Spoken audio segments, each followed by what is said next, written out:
Part 3.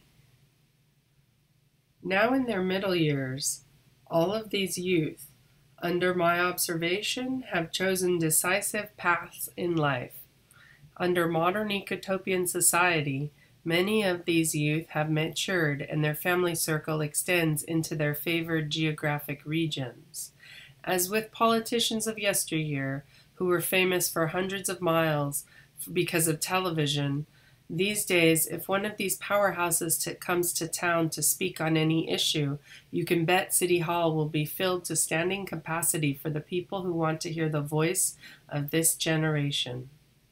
For the purposes of my research and studies, I am basing the youth definition on the children who were 10 years of age or younger in the year 2016. Up to the age of 23.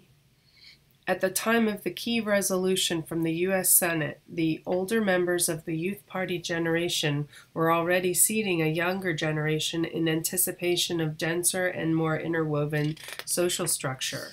Many of the youth activists stayed with the movement as they left their teens and matured into their mid-20s.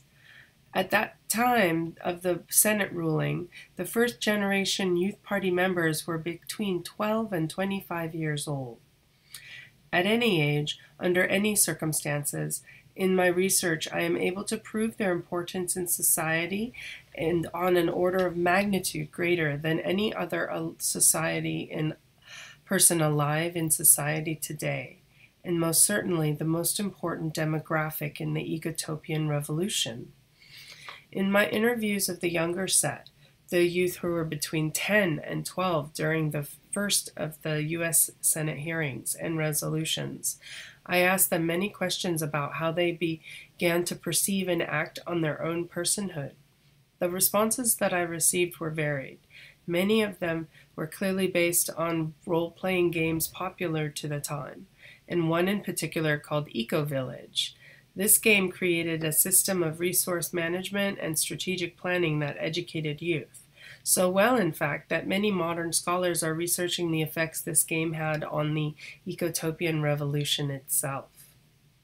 In fact, judging from the number of Youth Party people who fondly remember playing Eco-Village as their first and foremost role-playing game, they all make a mention that it was the game that took them from the place that they could be referred to as children to the realm of the thinking young minds they became during the youth uprising.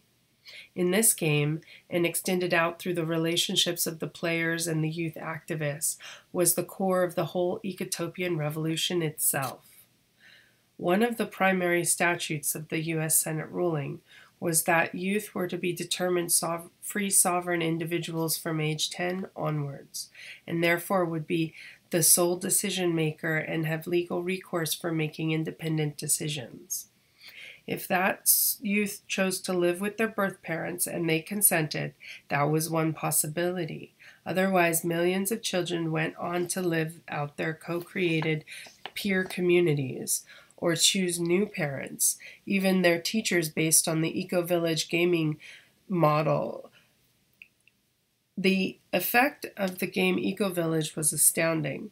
Within a period of 7 years, from 2005 to 2012, it became the #1 best-selling game of all time. Monopoly and the dollar were nothing to match the appeal and mystique of managing the day-to-day operations of a whole village. In my next paper, I will review this game in detail for its pivotal position in assisting the transformation of the post-colonial American society with the modern-day Ecotopian society.